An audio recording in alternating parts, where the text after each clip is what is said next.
the validations, derivations, duplicate check. So those under the data quality topic.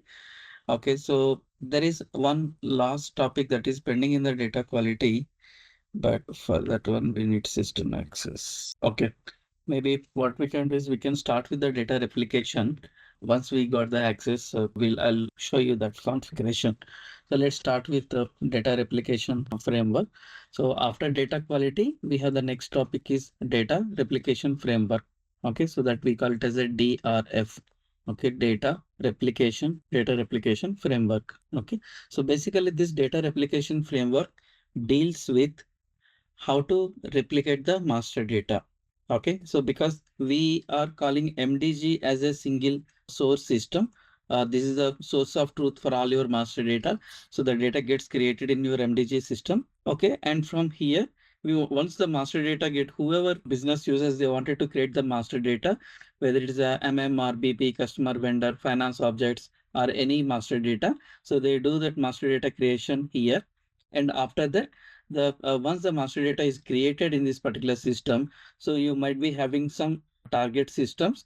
We call this these are the your transactional system. So in the transactional system where the transactional activities are happening, so there we need this particular master data to perform the transactional activities. So that's where the master data gets created over here and the data replicated to the respective transactional systems. Okay, so as soon as the master data gets created, so depends on your business needs and requirements, which master data to be replicated to which system. So that's where we will be doing the configuration for as part of the data replication framework. We do all the configuration. So then basically this is what the data replication talks. And it's not only about replicating the master data to MDG from MDG to the target systems. So the typical from with respect to the data replication, so you can see the data will be replicated to all the required target systems, and these target systems may be SAP systems or it can be probably non-SAP systems as well. Okay, so that's where the data can replicate to all these respective target systems. Okay, and along with that one, the data replication framework DRF configuration also talks about inbound process. Okay, so that means the master data, let's say some due to certain in some business scenarios, the data will get created in the respective source systems. Okay, in some of the typical customer scenarios, what happens is they might be having some old legacy systems where the data gets created. Okay, so these we can call it as our source systems. Okay, so the data gets created in this particular source system, and when the data gets created, it might be some basic information.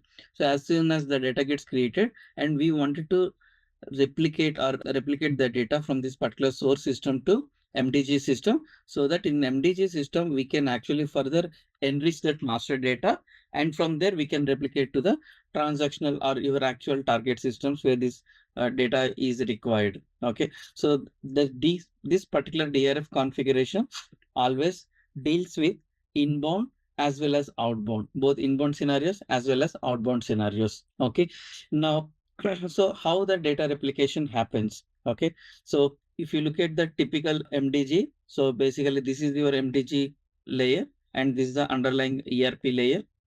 Okay, so you have a staging tables and this is your active area tables, nothing but your ERP tables. Okay, so initially when user log into MDG system and when he is creating the data, so the data initially gets stored into your staging tables, and after final activation, right after the final activation successfully happens, then the inactive record will turn into active record. So which means in case of reuse mode, so this data will be moved to your actual application specific tables automatically. Okay, so your active record gets stored over here, active record.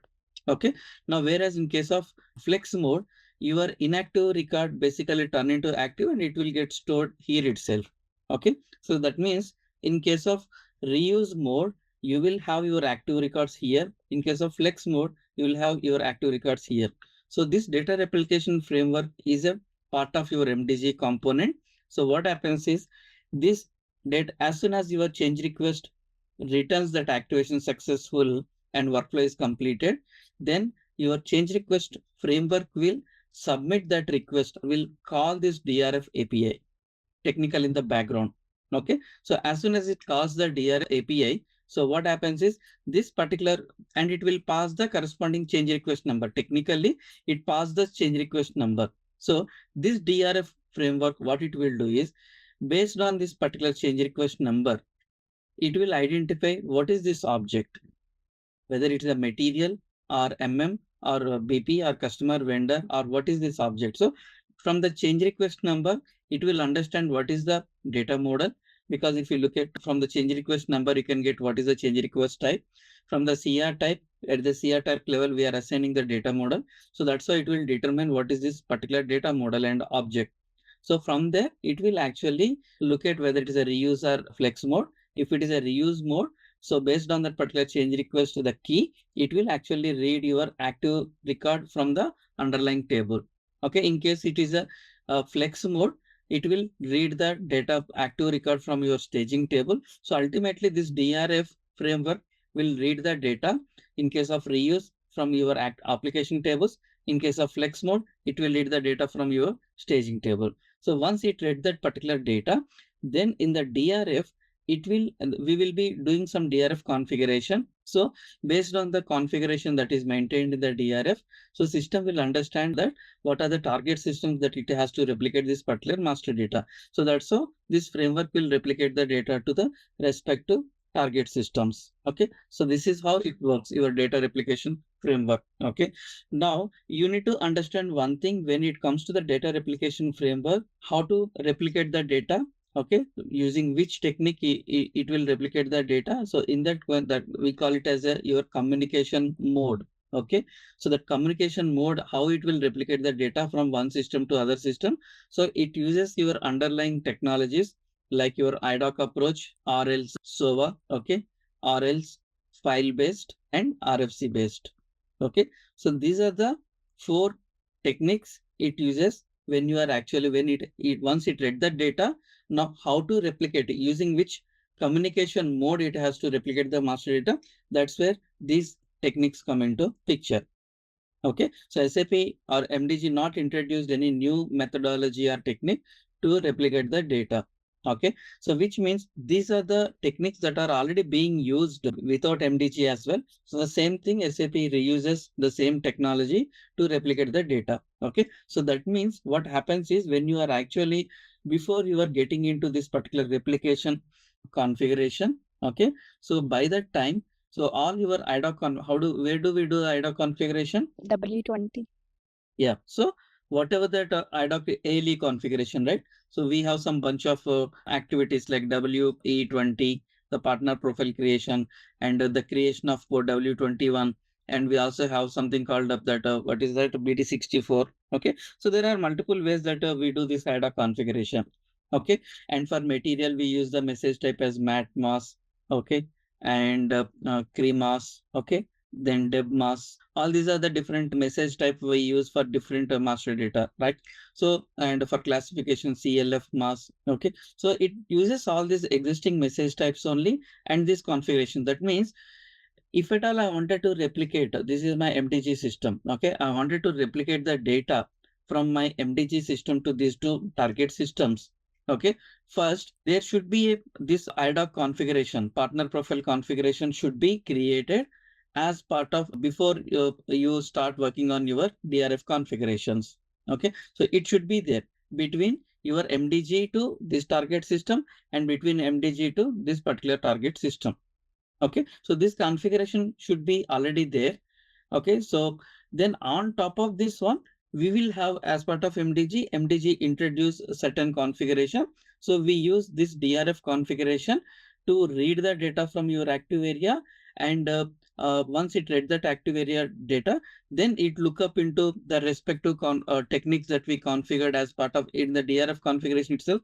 We say that what is your target system, and for each target system, what is the mode of communication, IDOC or SOA or file. Okay, so all this we will maintain as part of your DRF configuration. So from the DRF configuration, it will look up what are the target systems it has to replicate the data, and what is the communication mode for each of these particular systems. It will read all this configuration, and finally it will prepare that IDOC or whatever that SOA and everything. It will just trigger that message.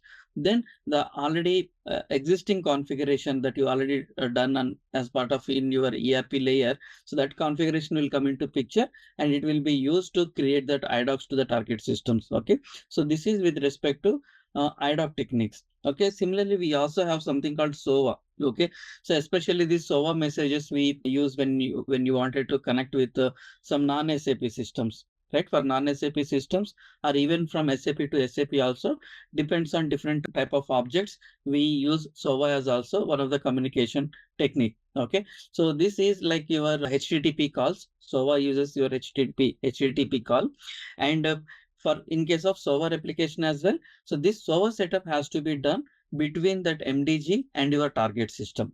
So this SOA setup has to be done, and in actually in real time. So this SOA configuration will be done by basis people.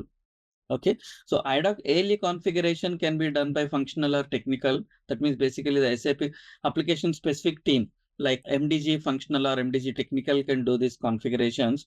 But SOA configuration, when it comes to SOA configuration, this will be done by basis people. Okay, so they'll be doing these configurations, and they use that SOA manager. The T code is SOA manager. So in the SOA manager, they do all these configurations with respect to SOA thing. Okay, so once the SOA configuration is done by basis between source and target systems, then you can go ahead and create a DRF configuration. And while creating this configuration, you can select, okay, to T1 target system, I wanted to replicate the message using SOA message, and to T2 target system, I want to replicate using IDOC technique.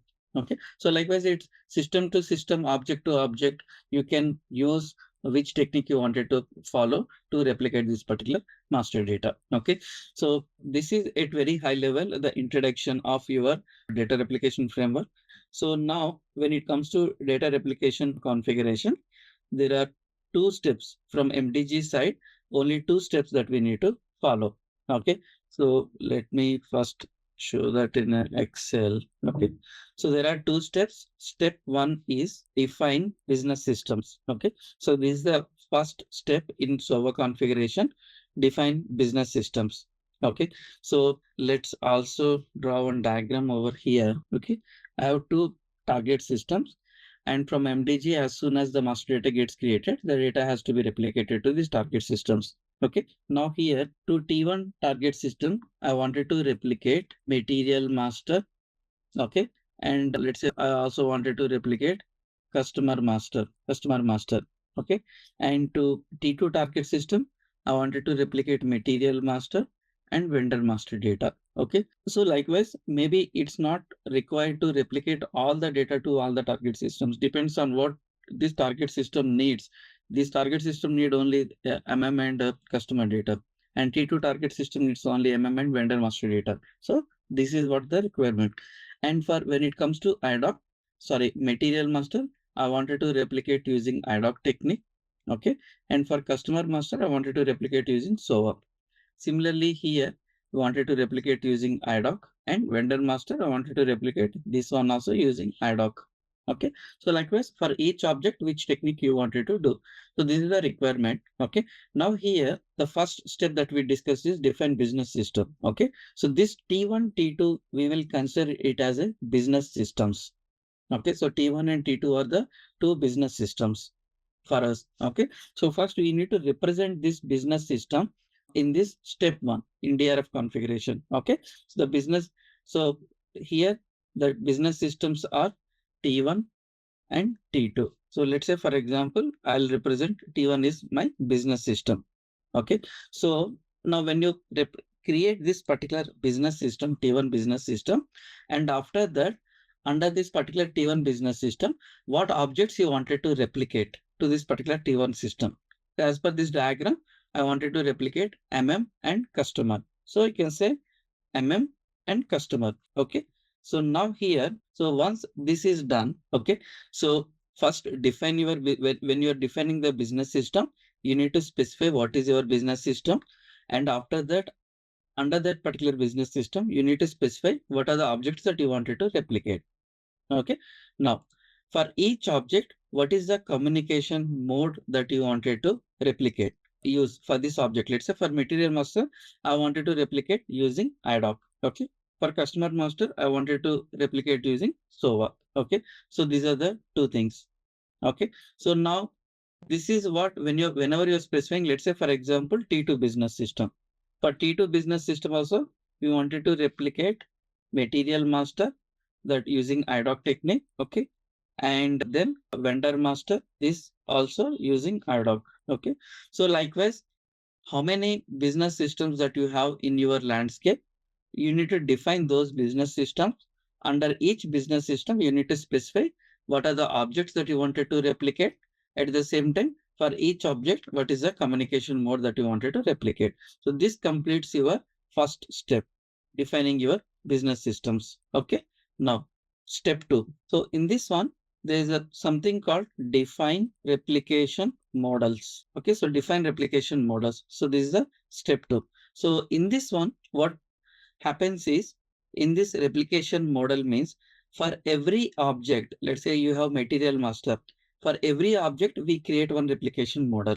So that means here for material master, we will create one replication model. The name of the replication model is, let's say, RM underscore MM, which represents my replication model for my material master. Okay, so similarly, you will have another replication model for customer master. Okay, another replication model for vendor master. Okay, so now when I'm specifying this replication model is for material master, that means you need to assign a data model here, MM. Here the data model is BP, and here the data model is, here also it's a BP. Okay, so you specify your what is your data model. Okay, which is fine. After that, we will also specify here what is the, the target systems. So MM is fine, data model, then target systems.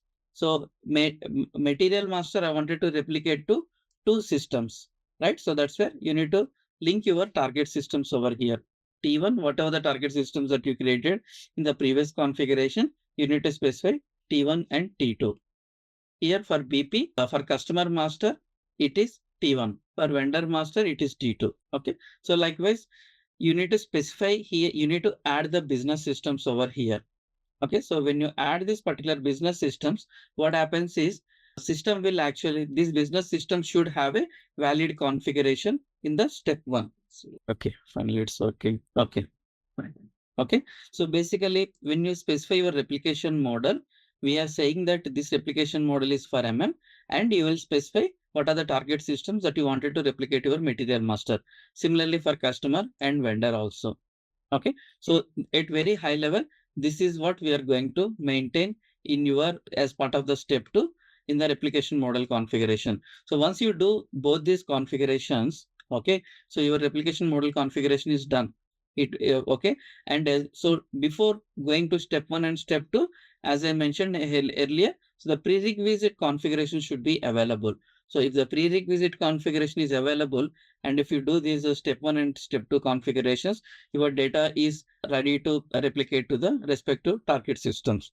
Okay. So what happens is, at runtime, once my change request is activated successfully, okay, as I mentioned that the change request number will be passed to the DRF framework.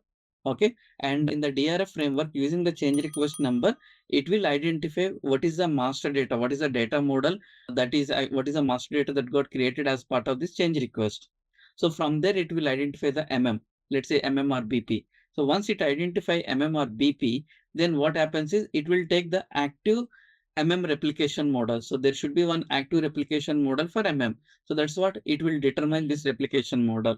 So from this particular replication model, it will look up what are the target systems I wanted to replicate the data. So these are my two target systems. I wanted to replicate the material master data. So then it will take this T1 target system, and under the T1 target system also, it should have that MM as an entry. Okay, MM entry is there.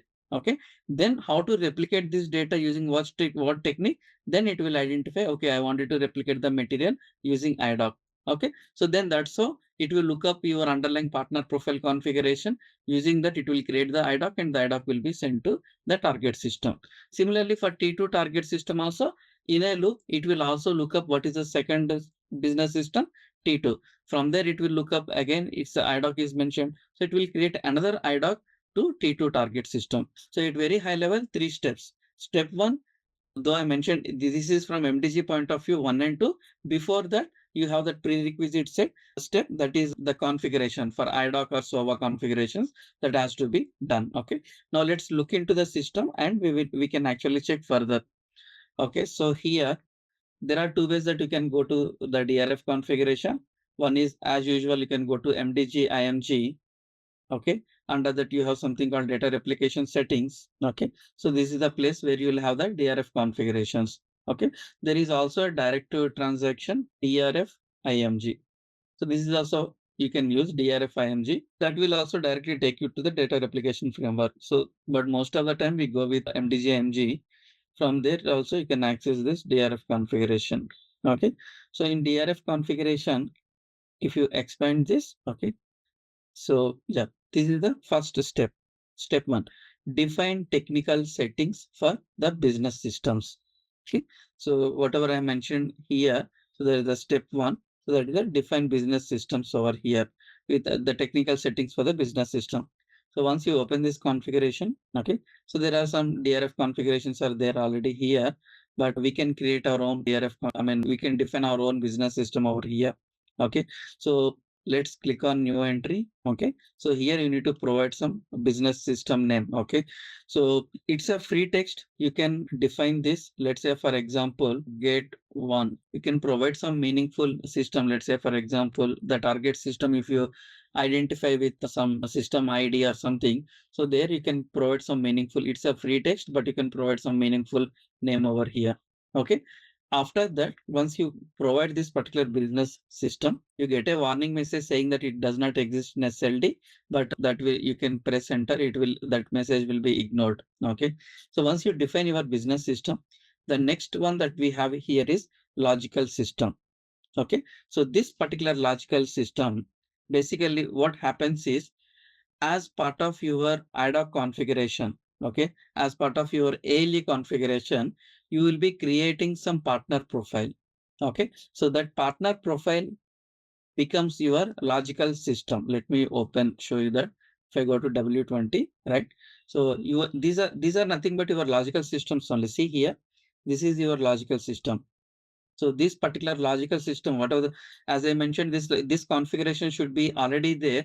This configuration should be already exist as a prerequisite step for before you are going into the replication configuration. So assume that this configuration is already available. Now this becomes your logical system. Okay. So that's how when it is trying to generate that particular IDOC, right? So when it is generating the actual IDOC, that time whatever the logical system name that you mentioned over here, system will pick up that particular logical system. Okay. It will take that logical system, it will consider that logical system. Okay. So this logical system should be available here. Okay. So now we can use any of these logical systems. What are the logical systems are there over here? We can use any of these logical systems. Okay. So let's do S4 client 100. So I'm just using this logical system. That means with this particular, I think this is already used above. Let me do one thing. If this is already used, that's why we are getting this issue. I'll change this one. Let's say S4 local or something is there, right? Okay, this is also used. Okay. So now we'll go ahead with this our one. So the logical system I wanted to use here S4 client 100. So this is the logical system. So with this logical system, even if you are replicating using IDOC or SOVA service, in both the cases, we will use this particular logical system. In case of IDOCs, this logical system comes from here. Okay. So there should be a logical system exist over here as part of your partner profile. Okay.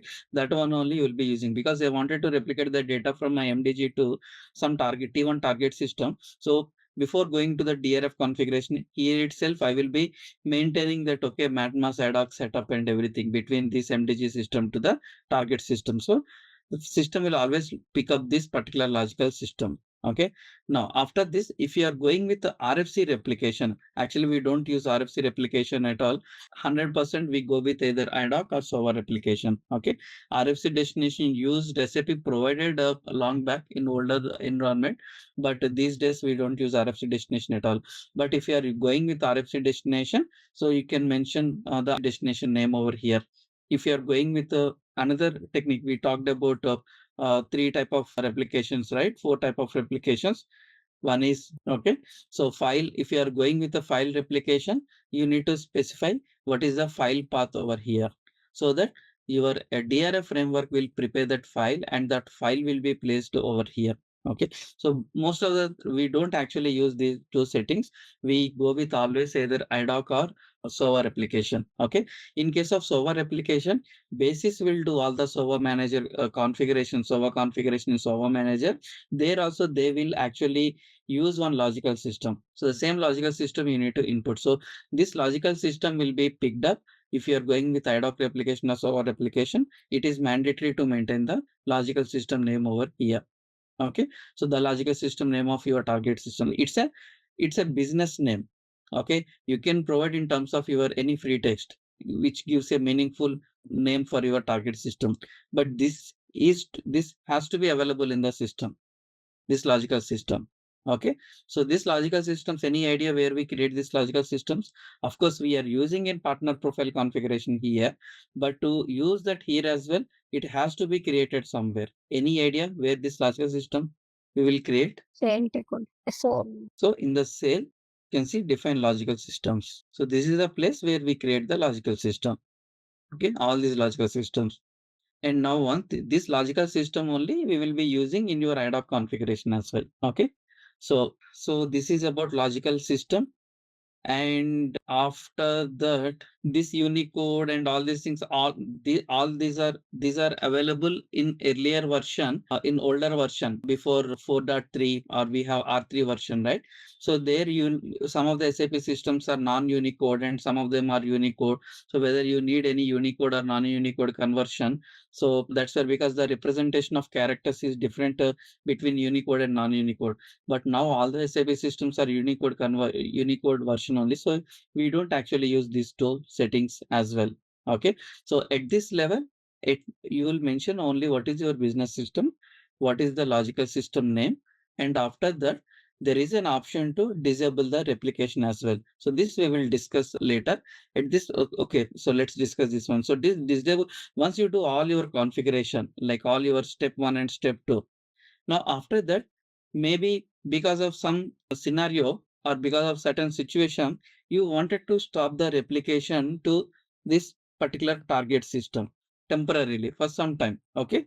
So in that case, you have a flexibility here to disable this one as well, to disable the replication. So if I select this checkbox, what happens is at the time of data replication, system won't replicate any master data to this target system because this is disabled. So you have an option to temporarily. Sometimes what happens is, if your target system is down or it is undergoing for some upgrade activity or something, so in that case, you know the time period.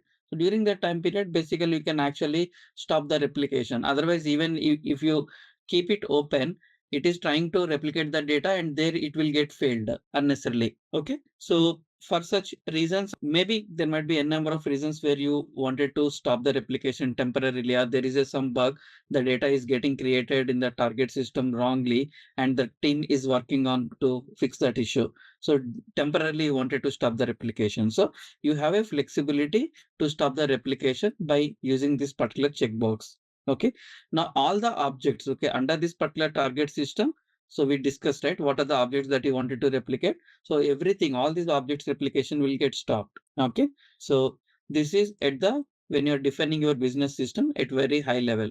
And once this is done, we have the next in the same, once you define your target system, next step is you need to specify what are the objects that you wanted to replicate to this target system. So that's where in the same, you can actually go to, yeah. In the defined business systems, when you are entering the logical system into same, you are right. So only one, if you go on the above design business system. Yeah. So yeah, I got your question. So basically, one logical system can be represented with one business system only. You cannot have two business systems with the same logical system name. Okay. Yeah. Okay. So because if you there, it will be like confusing, right? Like, I mean, you should represent with your target system with one business system name only and one logical system. So that's why if this logical system is there is a business system already created using this logical system, you get an error. So that's why that's what the error we got. And I changed this value to something else. so that we can use this logical system name. Okay. Yeah. So once you select this, now here, this is the place where you can list down the objects that you wanted to replicate. So here I wanted to replicate these two objects. So that's where you can, through business object type, your OTC. So you can click on new entry. So you can choose 194 is for material master. Okay.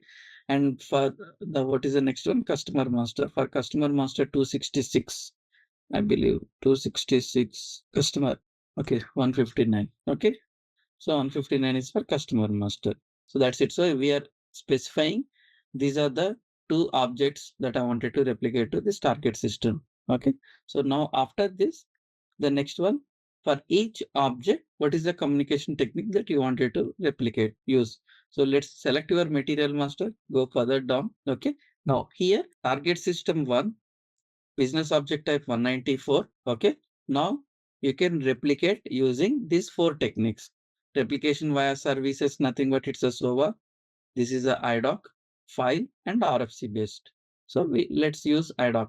Okay. And once this is completed, then we will discuss about for which object, what is the recommended approach. Because here you see IDOC is there, SOA is there. But which one we will go with? What is the recommended approach? So that we will discuss once we complete this DRF configuration. Okay. So I'm choosing here IDOC for material master replication. Here IDOC. Okay. So along with that one, okay. So now we also need to specify few other stuff. Okay. So there is something called key harmonization and update key KM, key mapping. Okay. So what is this significance of these two properties? Okay. So till now it's clear. So we're specifying target system, your object, and what is the communication channel. Now, along with that one, we also wanted to learn about what is these two settings. Okay. So for this one, let's see here. Okay. So any guess what is that? I think from anyone having idea on that. So this is my MDG system. This is a target system one. This is my target system two. Okay. Now I created a material. Okay. So user logged into the system and he created a material and say it created. So the material number is 100. Okay. So material 100 got created in this system. Now, when I replicate this particular material to this particular target system, okay, what should be the material number here? What are the possibilities that you can think of? Forget it, MDG. So in general, right? So when you are receiving some IDOC or something from some source system, so it will create some materials, customers, vendors, right? So you think in that case, so what is the possibility? Like, what is the material number that you can think of here? That depends on the number range, right? Whether it's internal number range. Yes, yes, yes, yes. Okay. So let's say, for example, if it is external number range. Okay. Then the same 100 should be replicated in the transaction. So target system. exactly. Yeah. Here 100 will get created. Okay. Fine. Now, if it is internal number range, The next number, yeah. The next number. Let's say, for example, the next number is, I'll say, let's say 110 is the next number. So these are the two possibilities. Now we don't have any issue if it is a external number range because the number is same across all these systems. Okay. The issue comes if it is internal number range. Okay. In this case, 110, which is fine. It created 110.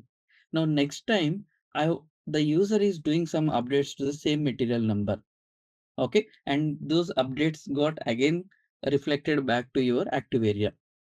Now this time system will replicate these changes as well to this target system. Now what will happen? Let's say, for example, here your IDOC contains the material number as 100. Okay. So it will go and create a new material or it will go and update this material. Update the same It should material. not create. Ideally, it should not create that with a new material number because it's an update scenario. The changes should go and update in this 110 material number. But how my MDG knows that it has to go and update in the target system in T1 target system. So a 110 material number. Same in T2 target system, 210 material number. How MDG knows that? Right? Because it's just like a IDOC, it will go and update. That's where this key mapping functionality come into picture. If you have a scenario where your target systems are also configured as a external number ranges and your keys are same across all the SAP systems, absolutely no issue. So you can just go ahead with, you can just go ahead. Hey, you know, ZaranTech now offers SAP corporate training. That's right. Train your workforce in SAP with our comprehensive program. We offer customized courses, certified trainers, and hands-on labs for both individuals and businesses. Our standout features: bespoke training, fully configured servers for practice, in-house materials, and a dedicated LMS. Plus, get session recordings and 24/7 support. From functional to technical modules, we have got it all. Choose ZaranTech for SAP training and watch your team excel. Learn, upskill, succeed with ZaranTech. Like this, yeah. Just save the changes. Your business system target one setup is completed.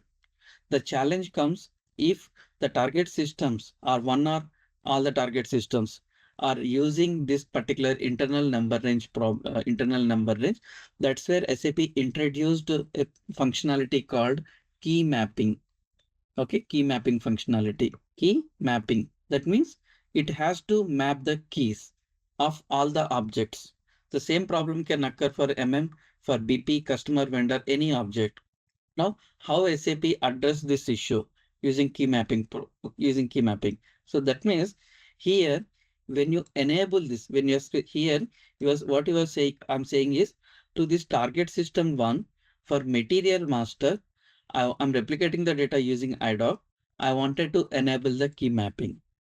So you need to choose this option. And at the same time, you also need to select this checkbox, update key mapping.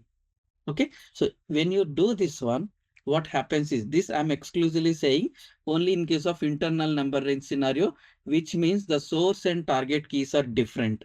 In that case, you can activate this functionality. You no need to write any single line of code, just activate this functionality and you need to do one additional configuration step. Okay, so with that, what happens is, so when you enable the key mapping, when system is replicating first time during the creation scenario, it's replicating the data to your target system one. Here in MDG itself, in within your MDG, SAP actually created one table, that table called key mapping table, key mapping table. Okay, in this key mapping table, it maintains what is your business system. Okay, so business system and key. Here, my business system is for MDG, key is 100. Okay, so there will be an entry made. While it is replicating, system will actually make an entry into this table and then the data will be replicated to this target system. Okay, now after that, once in the target system, the IDOC posted successfully. Now I need the key that got created in my target system back to my MDG. Okay, back to MDG, I need this key. Otherwise, I don't know what is the key it got created in the target system. So based on your ad hoc knowledge, how we can actually, any idea on this, like how you can get the data? Like from target system to back to MDG. Have you heard about this one? Message type, ALEAUD, message type. To send the status update. Yeah, yeah. So usually with before MDG, we also use this ALE AUD. We configure this, right? So because just to know the status, the IDOC posted successfully in the target system or not. Okay. For that one, in general, in above world, we use this ALE AUD, audit acknowledgement IDOC. So for every IDOC that you are replicating from your MDG to the target system or one SAP system to other SAP system, so this is like, it is like this. Okay. So you have your SAP 1 and this is your SAP 2. Okay. If I'm replicating the data from here to here, let's say MatMas. Okay. So you will be doing all your partner profile configuration here and here. Okay. In this case, this becomes your source. This becomes your target. Similarly, you can also configure from here to here ALE AUD. So in this case, this becomes your source. This is your target. Now, what this ALE AUD contains is basically what is your source IDOC. For the source IDOC, what is the material number and everything, the status of this particular IDOC, that will be sent in another IDOC from your target to source system. It also carries the key of the key that got created in the target system. That means my 110 material number is also automatically gets populated. This is an existing functionality of audit for every inbound request. So what is the key that will be captured in your ALE AUD in the message type, and that will be sent back to the source system. So SAP exactly use the same concept. They haven't introduced any new technique because anyway ALE AUD is there. So what, and in the ALE AUD it contains this particular the key of the target system. So all this is existing process. The only thing is that if you are using this key mapping functionality, it's not only setting up this replication from here to here, you also need to configure ALE AUD in case if you are using ad hoc technique. In case if you are using ad hoc technique, that too your keys are different, then this is an additional activity, additional ALE AUD configuration. You have to do it from target to source in MDG. So once you do this configuration, when this ALE AUD comes to your source system, in our case MDG system, and when this gets posted successfully in the same inbound function module, so SAP enhanced that existing function module, okay, the process code that is linked to this function module, that in the enhancement they did some enhancement with respect to MDG, and in that what it will do is it will make an entry into this table T1 target system business, the key is 110. Okay, so this is the entry it will make. So this entry will be made in your key mapping table by the ALE AUD if you are using ad hoc. If you don't configure this one, there won't be any entry. Okay, similarly you have T2 target system. So from T2 also you need that. If this is also key mapping enabled and keys are different, then you need to configure ALE AUD from here to here as well. So there will be two ALE AUD you need to configure from each target system to MDG system. Okay, so now this second ALE AUD, when it comes over here, it will make one more entry over here. Okay, so here it will make an entry T2 and 210, the key. Likewise, so from all the target systems, if ALE AUD is configured, so the key mapping table will get updated with the keys of your source and target systems. This is fine. Now let's look at your update scenario. When user updated the same material, right? And after that, once the CR got activated successfully, then what happens is when the ad hoc is being sent from your MDG to the target system, it will come to first this table. Okay. In this particular table, at the ad hoc control record level, you will have your partner profile, that is the target system, right? So it will compare, is there any entry maintained for that target system? Okay. So there is an entry T1. For T1, it will take what is the key, okay, 110. Then after that, what it will do is, it will update all your ad hoc structures wherever material is there, that value matter is there, that will be replaced with 100 with 110. Okay, so that means now your ad hoc got updated with the target key. Then this ad hoc goes to the target system. There you already have 110 material, so it will exactly go and update the same material. So if from MDG, if you look at your W02 and outbound ad hoc, if you expand that ad hoc and segments, there you will find, if you look at the material number, you don't see 100 material number, you will see 110 material number, because by the time it's already replaces that key mapping entry. Okay, by any chance, if this entry is not there, which means maybe this inbound ALE AUD got failed, so there won't be any entry in your this one. Then what happens after that? If someone modify this material in between, so what happens? There won't be any entry identified in this key mapping table. Then it won't replace. It will just simply send with 100 only. Your ad hoc will send that material. 100 ad hoc will contain the 100 material number. Then in the target system, 100 material is not there, or probably 100 material is there with some, that is for different material data. It will go and update the wrong material with 100, or else if that material number itself does not exist, it will create a new material. Okay, so that means you need to be very careful when you are handling this, because if that acknowledgements are getting failed, we need to act upon fast. Otherwise, if the same updates are happening, then you will have an issue like this. Is this clear to all of you? What is key mapping functionality? Sorry, Here we can see ALE AUD. Configuration. it's this one, right? Message type, just like MatMask. It's just like MatMask. So go to this one. Okay, let's say for example, see ALE AUD is there. just like how your message types are there. So this is also one message type, ALU. But this is an MDG system, right? So you need to configure this ALU AUD in your receiving side, in the inbound side. Your MATMAS will be here in outbound, and your ALU AUD should be in the inbound. It's just a message type configuration. So you can click on in the inbound, okay, the ALU AUD in the inbound. Process code AUD 1 or 2. AUD 2 is also there. AUD 2. You just configure this inbound in the inbound. So there also in the target system, that's what I mentioned. So in the target system as well, you need to configure as a in the outbound side, and on MDG it should be on the inbound side, receiving side. Just like how you configure MATMAS, DebMAS, KMAS, ALU, AUD also you need to just configure. Both inbound and outbound? Yeah. So it's just like when you're configuring MATMAS, right? So you will do it in both the systems, right? MD is a source system and target system. In the source, it will be outbound, and in the target system, it will be inbound. The same way, this is like from the it is a outbound in the target system, and in the MDG, it is acts as an inbound message type. Is it clear? Yeah. Any confusion? Okay. So any questions on this? So now you can see here, if you don't select this checkbox update KM, even though when ALE AOD comes, it won't update your K mapping table. So that's why both will go together. Okay. Now if you are not using key mapping functionality, you can specify it as a not defined, just like not defined like this. Okay. There is one more option is also there, harmonized IDs. So what is the difference between harmonized ID? Basically, it is acts as your not defined only. Okay, so we always either go with key mapping or not defined. That's it. This harmonized ID means there's no key mapping. So it just like acts as not defined only. When you say here not defined, there won't be any entry made into your key mapping table. Okay. Any questions? Is this clear? Okay, fine. So if this is about key mapping thing.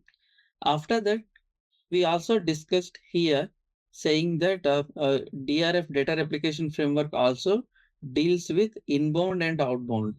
Okay, so by default, where is this? Yeah, so by default, when you are creating this business system, by default it assumes this as your target system outbound. I mean, this is a target system, but you can, in the same way, you can also represent with the source system. Source system is when you're creating a business system, you can provide some name, but how I can specify this as a source system. So you have this option, storage. Okay. In the storage, if by default, if you don't specify anything not defined, that means this acts as your target system. Other than this not defined, if you specify any other options, okay, there are 3 different options are there. So in these 3 different options, if you choose any of these option, that means it acts as an inbound system. I mean, it acts as your source system, source to MDG. Okay. So not defined means it's an outbound scenario. If you, other than this option, if you select any of these 3, that indicates that it's an inbound scenario. That means system expects some data will flow from this source system to MDG system. Okay. So now we have 3 options. In case of source system, there are 3 options are there. Okay. So what are these 3 options? What is the difference between this 1, 2, 3? Okay. Actually, wait, can you see the key mapping table? Yeah, I'll show you that one. I'll show you that one. Okay. Once we complete this configuration, then I'll show you that. Okay. So now in this, we have 3 options, 1, 2, 3. Okay. So let's look at this one. This is an inbound scenario. You have some source system. Okay. Now this is your MDG and this is your underlying ERP. Okay. Now we call this as a active area and this is your staging area, right? Now option 1 is basically, if you look at this, okay, option 1. So option 1 means staging area. That means whatever the data that comes from this particular source system, it will go to your staging area. That means here it launches a change request process. From the change request process, the data gets created into your staging area. And once the CR is approved and activated, then the data will move to your active area. Okay. So this is the option 1. When you specify this as a staging area like this, that means this is the process it will follow. That means it is going through your MDG process. So it will launch a change request and the change request workflow will get triggered whether it's auto approval or probably some approval process, then whatever the rules that we configured up, the BRF rules or the business rules, right? So using baddies that whatever we discuss. So using all those rules, your data will get enriched. And once the CR activation is successful, the data will move to your active area. This is fine. Through MDG, that request will go through the MDG process. Okay. So now you also have something called option 2, active area. Okay. So when you specify like this, what happens is it will actually it will just directly send the data to your active area. This is your option 2, which means there is no change request gets created.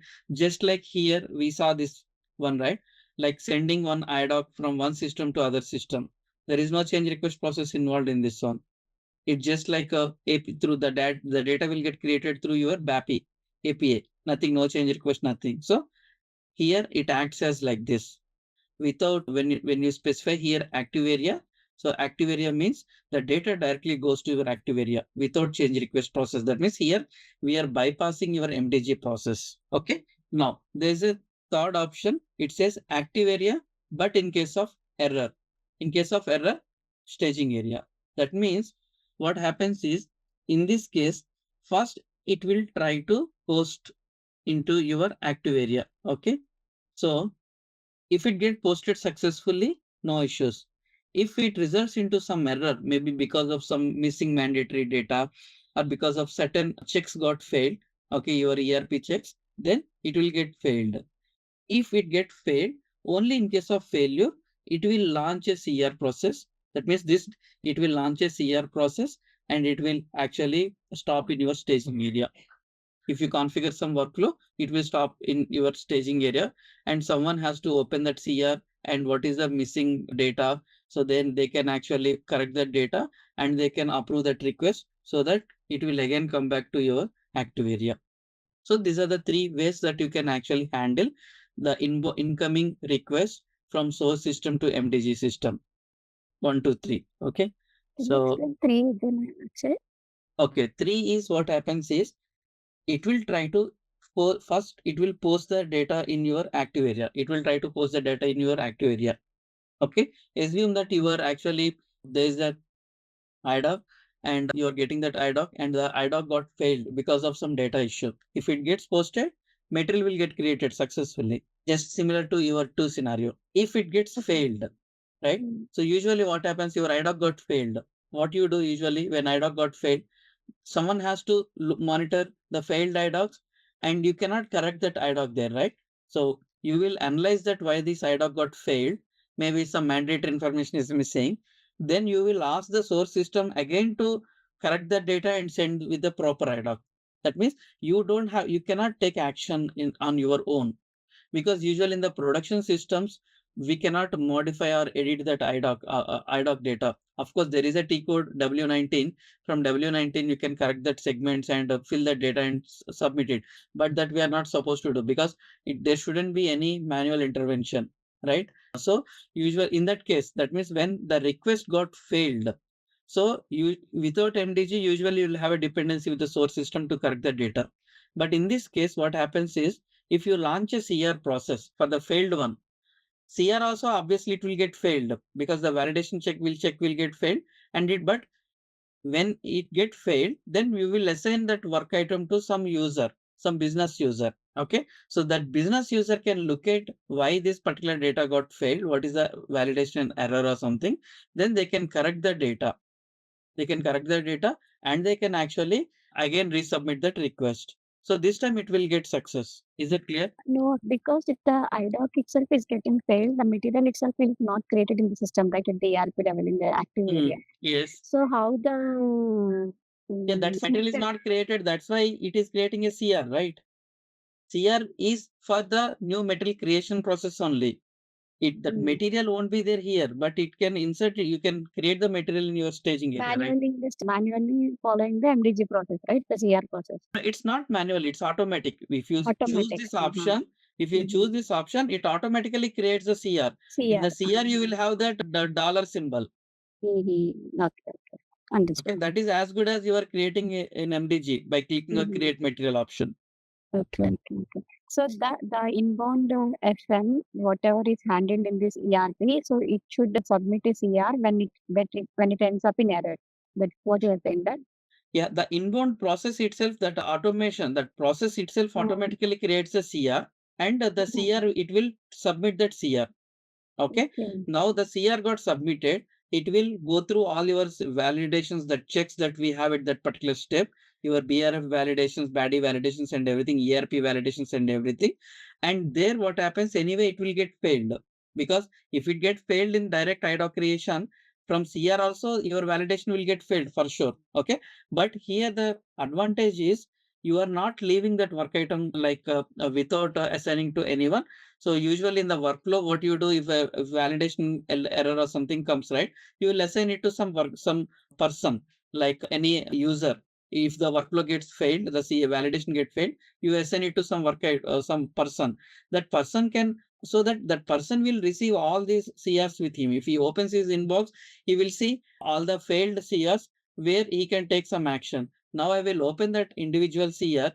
I will see what are the errors, and if those errors can be corrected, I can correct that error and I will approve my request. Then it goes to your active area. Any confusion? So yeah, I'll tell you. Let me again explain. See, you are receiving data from one system to other system. Okay. Now let's say I send 100 requests. Okay. Now all the 100 requests not necessarily get success over here, right? Maybe some requests might have some data issue. Okay. Now think about all the successful, let's say out of 100, 90 requests are successful. Okay. I mean, the data is correct. That means here 90 request data gets posted successfully, which we consider it as a happy path. Okay. So you are sending the data, it is creating this one. Okay. Now what happens is, we know this is a success path and these materials will get created, this object will get created successfully. Why I wanted to, some people think that, okay, why I wanted to waste my change request numbers, right? So so only my focus is only for the requests which have a bad data or which doesn't follow my rules. Only that particular request only I wanted to create a CR. For happy path scenarios, I wanted to directly create in my active area, right? In that case, this option will be helpful, or basically these two options will be used in a different manner. Okay, I'll explain that one. If you understand this process 3, it's a very simple. It will try to simulate the data posting in your active area. Okay, so for every BAPI you see, there is a simulation option. So what happens when it is trying to post into your active area, it will first simulate. If the simulation gives some errors, which means there are some data issues are there, then immediately it actually launches a CR process, and that CR will be submitted to some user. That use from now onwards, because it has some errors, so it gives an opportunity to edit the data and correct that data and submit that request. So there are two ways. One, if you leave your IDOC as is, you cannot edit the data. Okay, so you have to rely on your upstream system. But if I launch a CR process, I can open the CR and I can correct the data. It gives me UI, user interface, where I can correct the data and submit that request. That's the difference. Any questions? Is it clear still? Now, what is your doubt where you are getting confused? I'll try to explain. Yeah.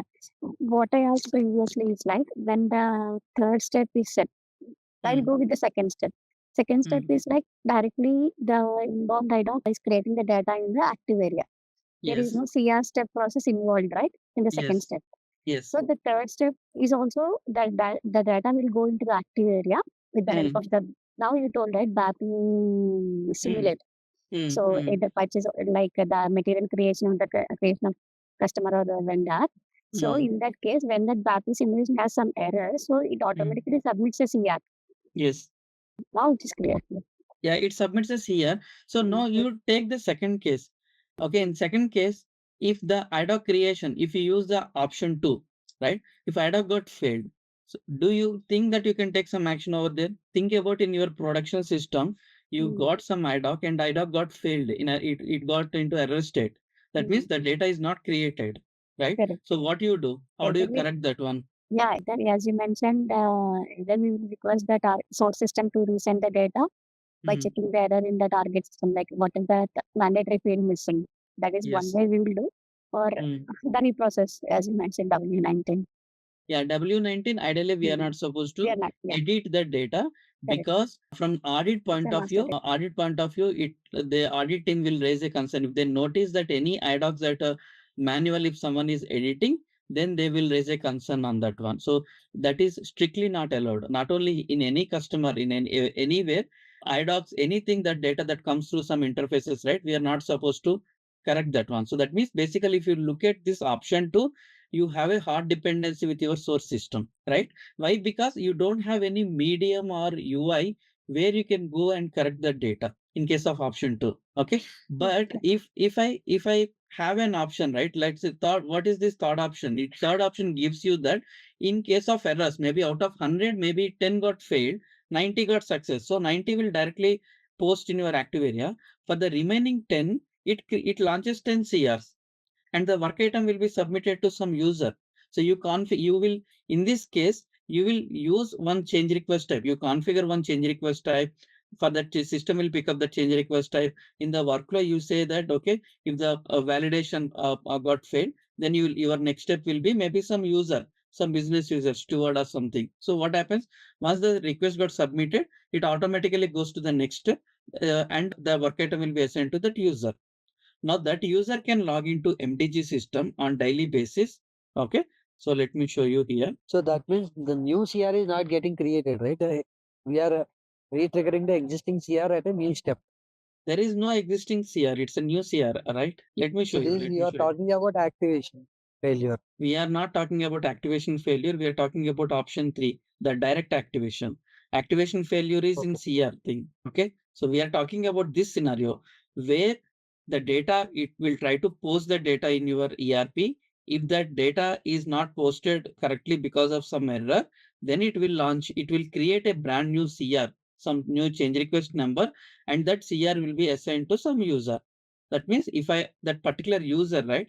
He can always log into this workflow inbox. He can open that CR. Okay, so what are the requests that are pending with him? He can look at that. Okay, so if there are nothing pending, but he can see assigned to me or whatever here. He can use all these criteria and he can see the change request. And from the change request number, he will open that CR and he can correct the data. He can take some action. So it gives a medium. Okay, in W19, why we are not recommending to edit? Because that raises a compliance issue. But here, when you have a CR, right? So then you can open that UI, you can correct the data and submit that request. So you can take some action here basically. Still any questions on this? Okay. Yeah, I mean, feel free to, if you still didn't understand, let me know what exactly is where you are getting confused. I'll try to give that explanation in different formats. Maybe one of the explanation might, you can connect to that one. It's very simple. Like if it gets failed, it will create a CR. And in the CR, all this data will get added and that CR can be submitted. It will automatically submit, programmatically it will submit. Okay, so now in your regular scenario, let's say you have this setup source system and MDG system in your regular setup where the materials are customers or vendors get created in this system regularly, right? In this case, always we follow this approach because this is what the recommended approach. Every request that is coming to my MDG system, it has to come through the CR process and get enriched and validated, governed that particular master data, and finally replicate the data to my active area. So this is what we are actually going to configure, always one only. But why SAP given 2 and 3 options? Assume that you have some migration activity. You wanted to, when you are going for before go live, you wanted to migrate maybe some 1 million or some 100 millions of records, right? So the data is already there in the source system, right? Now, in this case, if you use this channel, what happens? It will create those many CRs. And when it creates those many CRs, your system performance will go down when it is processing all these requests. Because there is a difference between when you directly create that material, any object in your active area, it won't take much time.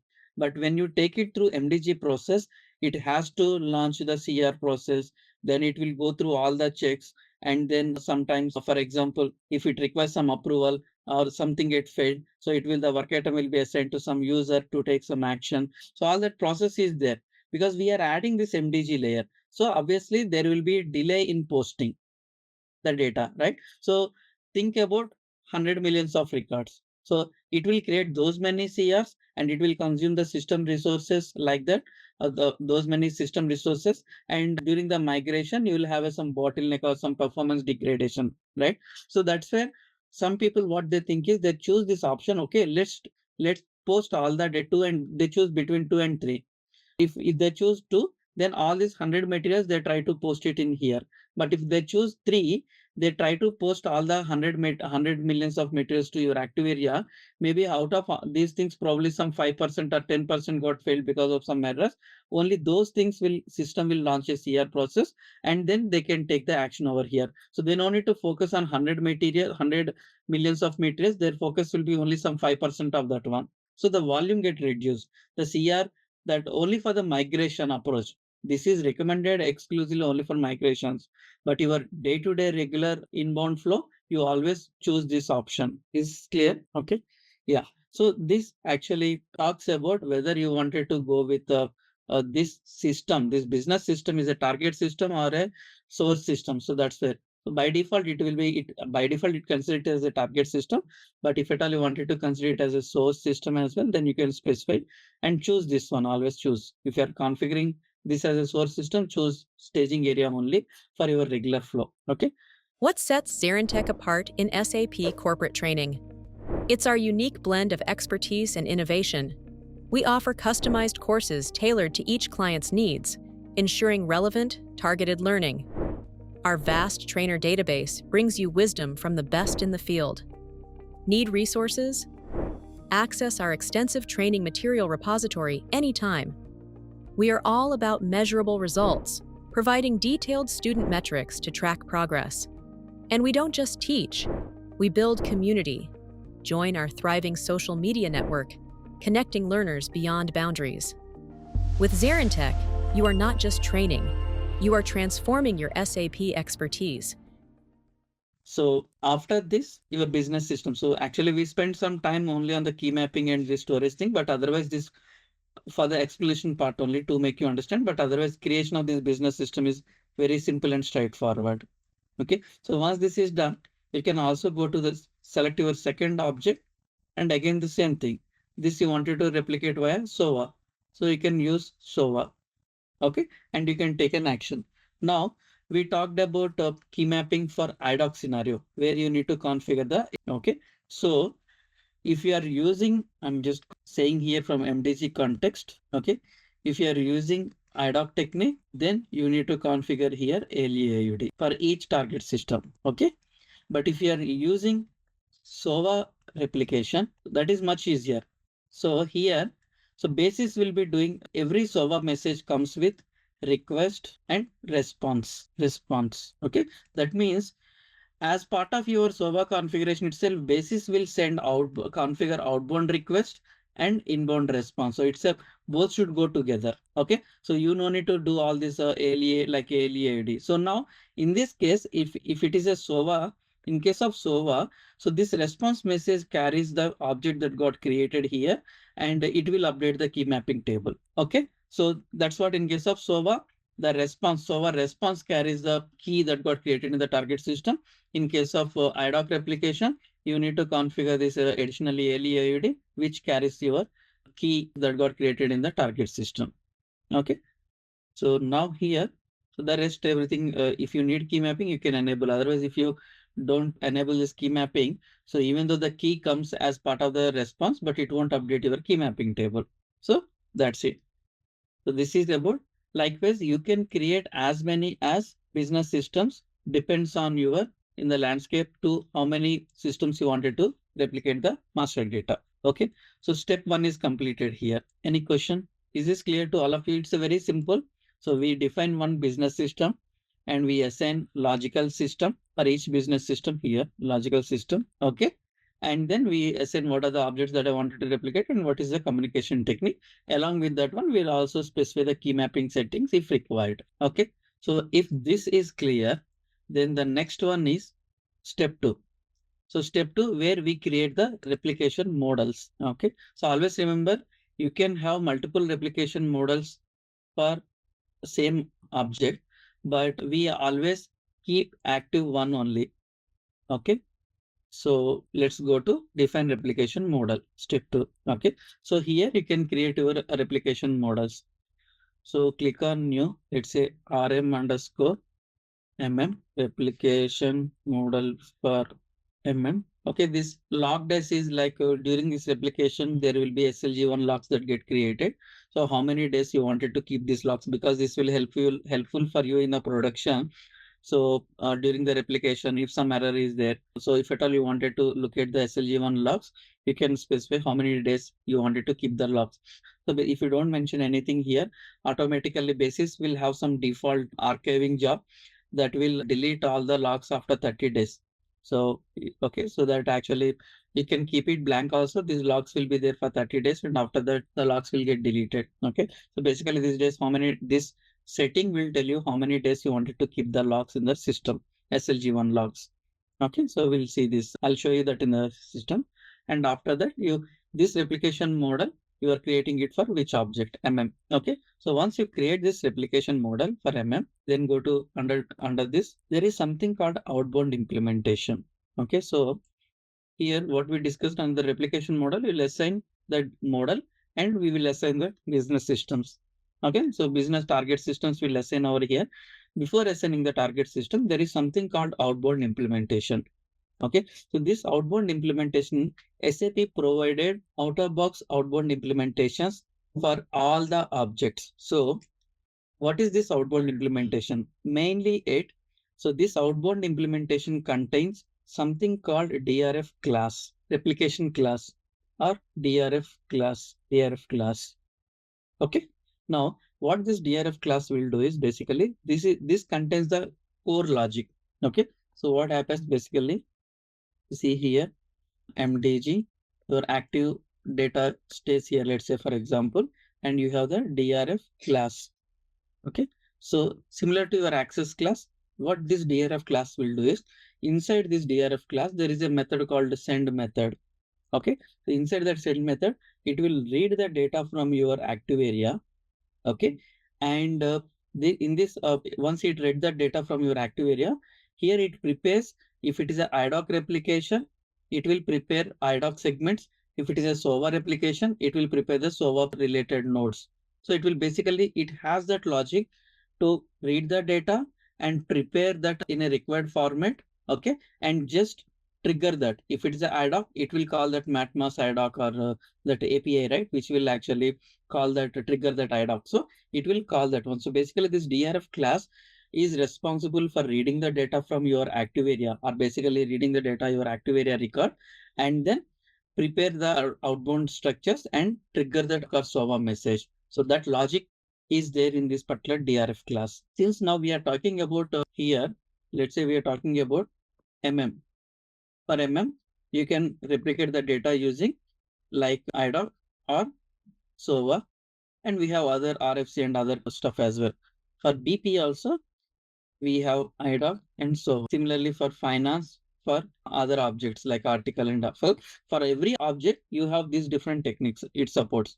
Okay, so now, so there will be SAP created one outbound implementation,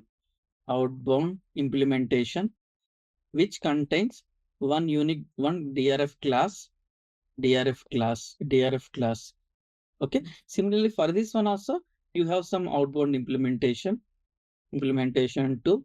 It has another DRF class, which has that logic very specific to and SOVA.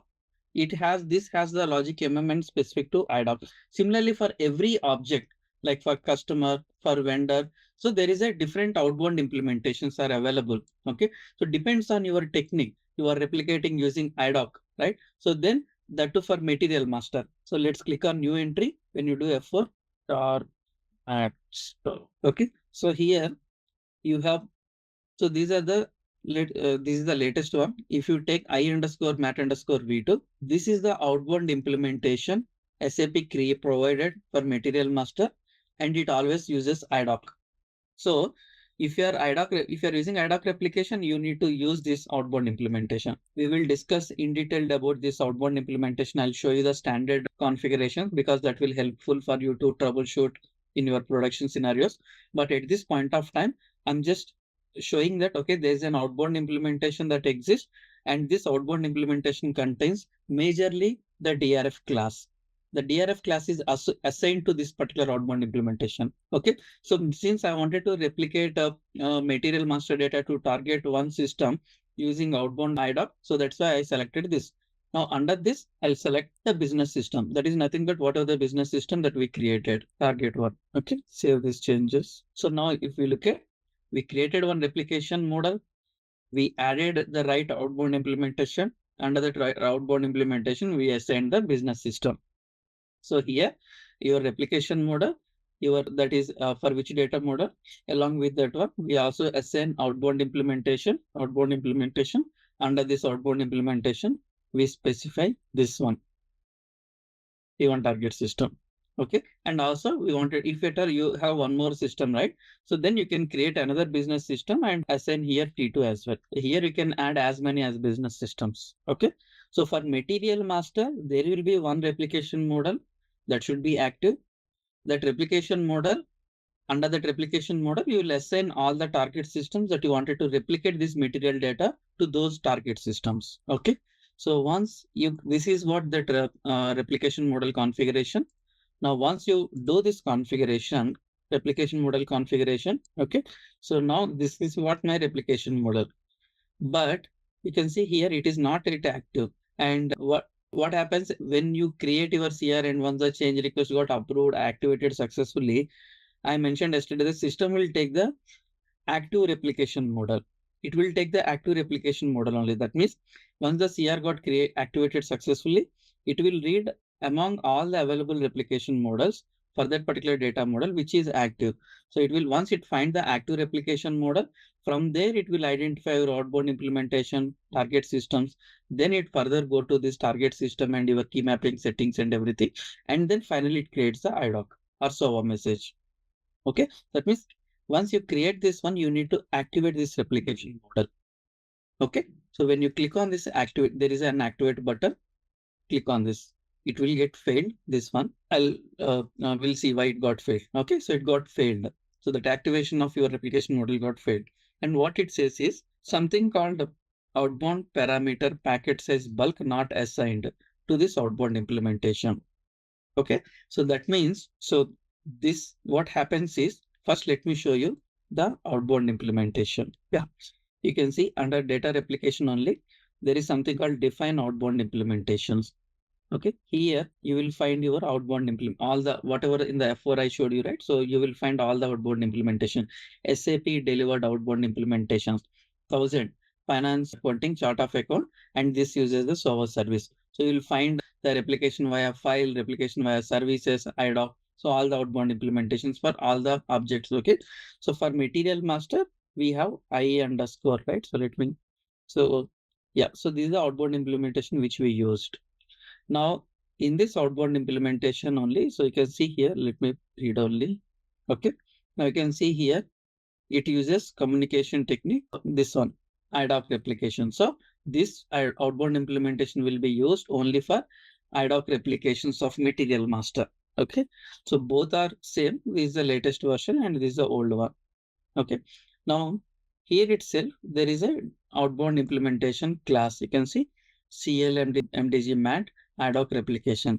Now, if you open this particular class, okay, so this is a standard class.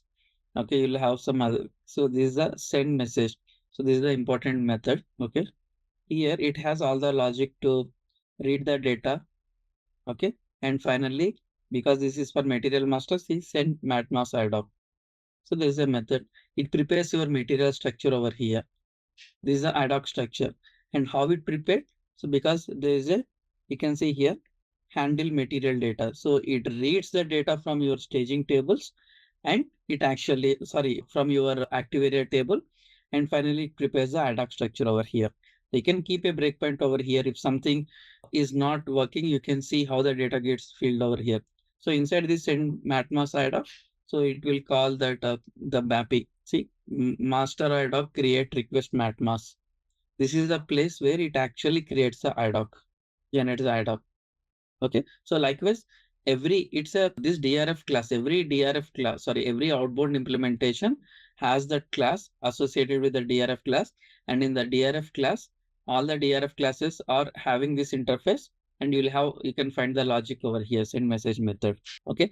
So there is some other sub methods are there, read, complete data, and all this stuff. You can explore this in the debugging, but this is the class that is responsible to read the data from your active area records and trigger the trigger. It's a SOVA, it will create a SOVA message. It's a IDOC, it will create an IDOC. So you will have separate DRF classes for each of these techniques. Okay. So now why? Okay. So now coming back to our DRF. Yeah. So outbound implementation. Now every outbound implementation along with the DRF class, it also has certain other information like filters. We'll discuss about the filters in the next session. So it also talks about filters, and it also talks about if there are some mandatory parameters. Okay. So every outbound implementation, we can see here, there is a assign outbound parameters. Okay. Here there is one outbound parameter that is assigned to this one, and it's a mandatory. That's why we got this error saying that we got that error, right? Mandatory. Let me try to activate. So we got this outbound parameter packet size bulk not assigned to this. That is assigned to this value is not maintained basically. Okay, because we are using this outbound implementation, but this value is a mandatory value we haven't maintained. So what does that mean is basically whoever is using this outbound implementation, you need to maintain this parameter mandatorily.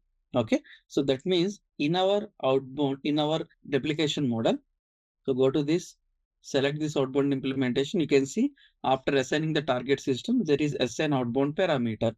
So you can go to this assign outbound parameters. Currently, we haven't not maintained anything. You can click on new entry, and when you do F4, it automatically shows the mandatory parameter. Okay. Here you need to maintain some value. So let's say, for example, 100. By looking at this, do you guys recollect anything in doc replication when you configured your IDOCs? Yeah, packets. Packet size, you mentioned packet size, right? Okay, you will mention some packet size. See here, there's the same parameter. Yeah, this is the same parameter there because we are using our IDOC. And what is the packet size? Basically, maybe 100 IDOCs per packet. So like that, you will specify what is that the packet size, the same parameter SAP provided over here. So usually we keep here not more than 100. So you can keep it 50 or 10 or 100. Okay. So those are the most commonly used this one. Okay. So you can maintain 100 or 50 as well. So once you maintain this, because it's a mandatory parameter, see, it's a checkbox is there. So if I open this outbound implementation there, this parameter configured it as a mandatory. So wherever I'm using this outbound implementation, I need to maintain this value. That's why my replication model activation got failed. Now I maintained this value. So if I go to my replication model, I select this replication model and click on active. We maintained it. Just a minute.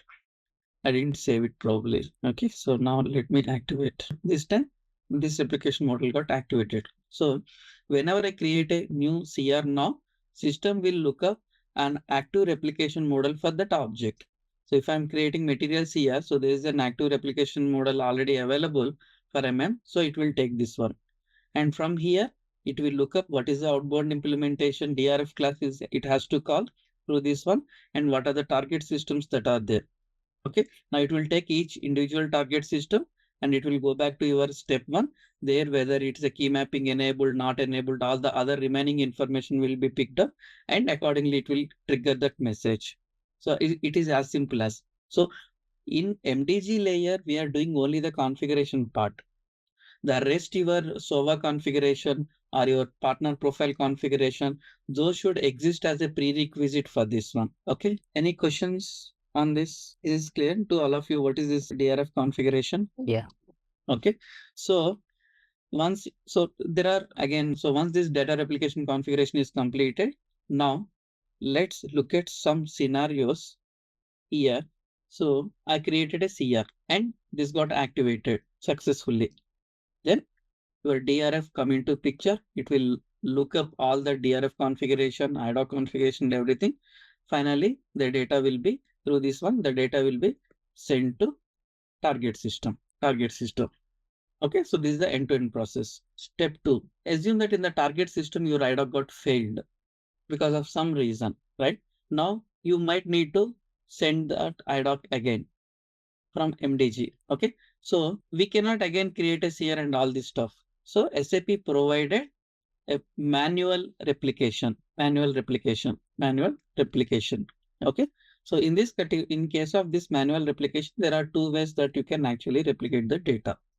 One is through NWBC. Okay. So that means you go to your MDG, this one homepage.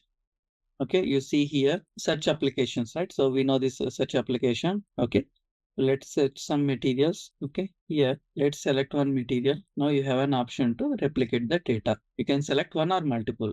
So 24, 25. Okay, I wanted to replicate this because there's some issue happened there, the data not replicated, or because of some technical issues it got stuck somewhere. Okay, you wanted to re-replicate. So then you can again select all the objects, click on replicate. The objects that you got selected over here, at the same time it shows the target systems. Okay, you can choose which, this is the target system which we created, right? You can choose this target system and there is an option to replicate the data, which will create the IDOC and it will send the data. So at that point of time, we have here some settings. Test run means it's a simulation. It will try to simulate whether this will success or failure. And also there is something called filters. So what is this filter concept that we will discuss in the next session? This is also plays very important role when it comes to the DRF. Okay, so we will discuss in the next session what is this particular filter. So basically this filter is you can maintain certain filters from source to target, from MDG to the target system. When you are replicating the data, you can apply certain filters. So it will replicate only if the filter criteria, whatever you maintained, if that get passed, then only it will replicate the data. If that gets failed, it won't replicate. It has to pass through that the filter. Okay, so you know what do you mean by filter, right? So basically if the filter, it matches with the filter criteria, it will replicate. Otherwise, what should happen? So that's where actually that filter come into picture, and it plays, we have different type of filters, simple filters and complex filters. So that we will discuss in detail in the next session. Okay, so but here it says whether you if the filters are already applied, whether you wanted to apply that filters, or without applying the filters also you wanted to replicate. Okay, so this is one way where you can replicate the data. Okay, there is again another option, another way is also there. Okay, so that one is, let me, that the T code is DRF out. DRF out is the T code. So these are both are like on ad hoc basis replication. Okay, one is through NWBC from the search application. The other one is DRF out. DRF out is the T code. Okay, so this is the T code. Now you need to select the replication model. If at all I wanted to, this is the one T code for all the objects. So depends on the replication model that you choose. Okay, for material master, you want master. Outbound implementation also you can choose. Okay, here.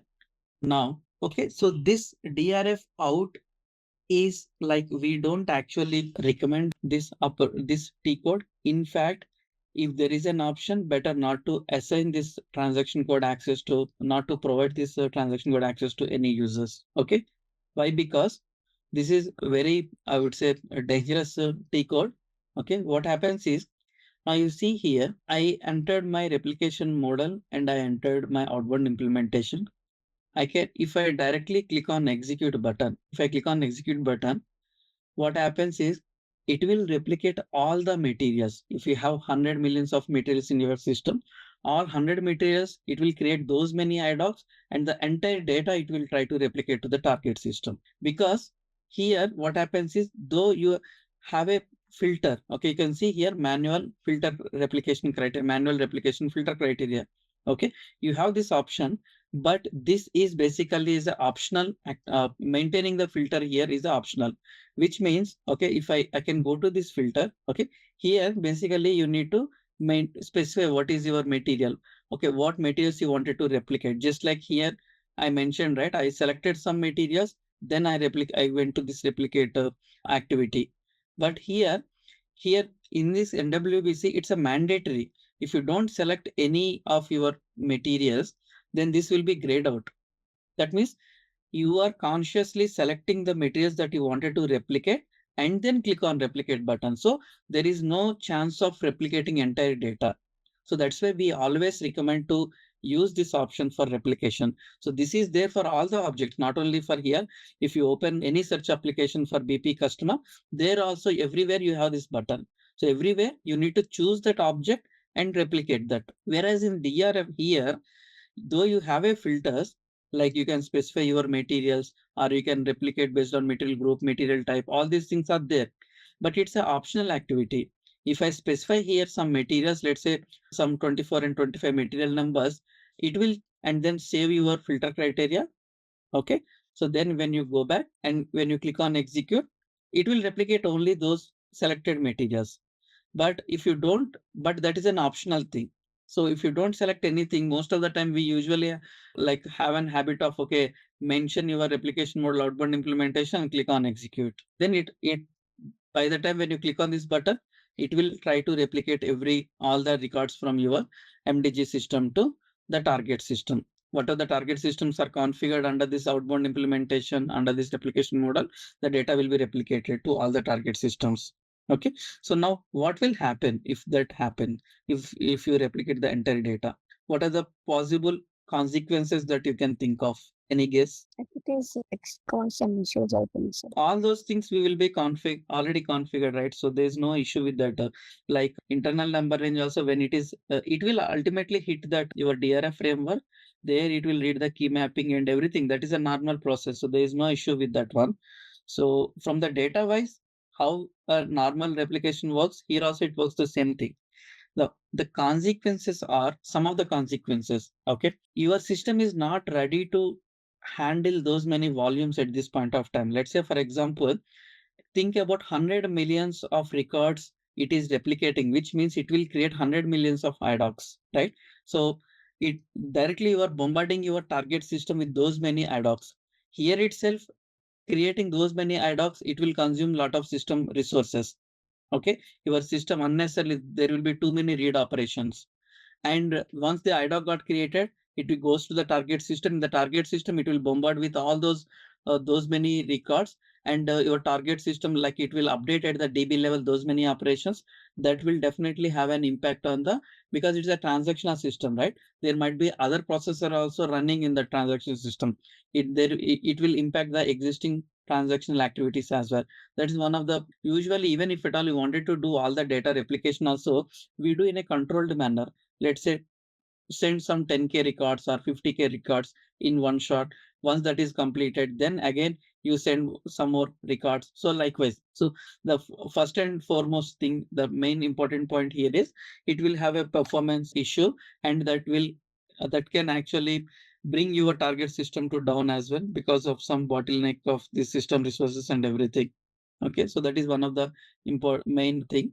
And when I wanted to replicate only 2-3 materials, in place of that one, if you're replicating 100 millions of records, so maybe assume that it will go and override your target system all that data as well. Okay, so if both systems are in sync, then from the data point of view, there won't be any issue. Assume that if there are some of the gaps are there, users are directly updating your target in some materials in the target system, then it will go and override your all those records with your MDG data. Okay, so there are many other complications are also there, but these things are there like performance, and it will go and override the data, and we never know what is the impact because of that override. So that's why this transaction code is provided. So either they should have made it mandatory to maintain at least some filter criteria. Otherwise, in my previous projects, we did some enhancement and we made a hard error that if no filter is maintained, then we don't allow to click on this execute button. So there is some enhancement internally we did, but otherwise don't use this one.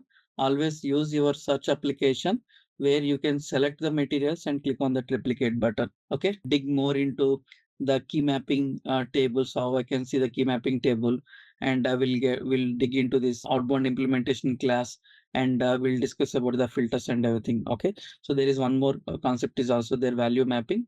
So that also we will discuss. Okay. Thank you very much. Bye.